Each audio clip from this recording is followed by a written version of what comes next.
We want to get back to that shooting on the northeast side that left a child dead and 4 others hurt. Sheriff Javier Salazar speaking right now. We want to listen in.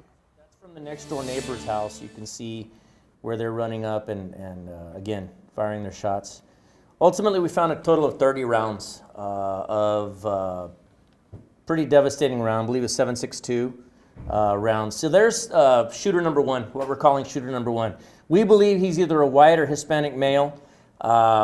Obviously wearing a gray hoodie, black pants of some sort, and then red shoes.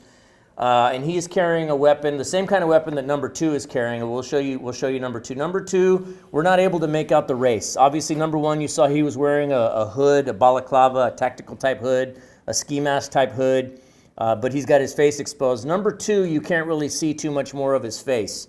Also wearing black athletic clothes, probably white or gray shoes, black hood also, balaclava, and carrying a weapon that is very similar to this, what we call a Draco. Street slang, there's also a brand name of weapon, but that's what we call a Draco in common street vernacular, I guess.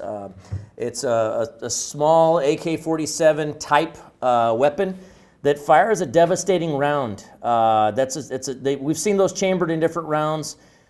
We believe that this is what they were using last night, though, firing 7.62 rounds. Just to give you a point of reference, you know, looking at the front of the house, and we don't have any pictures of it here, but I made the observation from the street that as you looked at the front of the house, obviously there's bullet holes all over the front of it, but the bullet holes didn't look like you would picture a bullet hole looking like, right? A round hole where a bullet went in. These were longer holes. The reason being is because that being such a short-barreled weapon, the rounds, almost as soon as they come out of that gun, are tumbling. And so when they hit flat. I say that to say that it's a devastating wound that makes. So you can imagine that coming in contact with a little girl, 4 years old. Her older, the other victims, 7 and 8 years old. That's a devastating round by some people that absolutely intended to take lives last night. This was not a drive-by shooting where they shot from the street. They wanted to get out and get up close and personal, and they wanted to empty enough lead into that home to make sure that they inflicted maximum damage, to make sure that they killed somebody.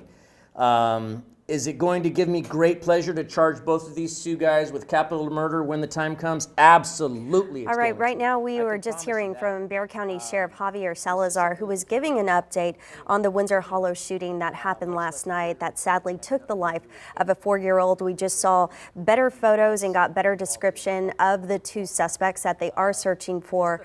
But of course, we're going to have more for you on this investigation coming up on KENS 5 News at 5, 6, and 10, and of course online on KENS5.com.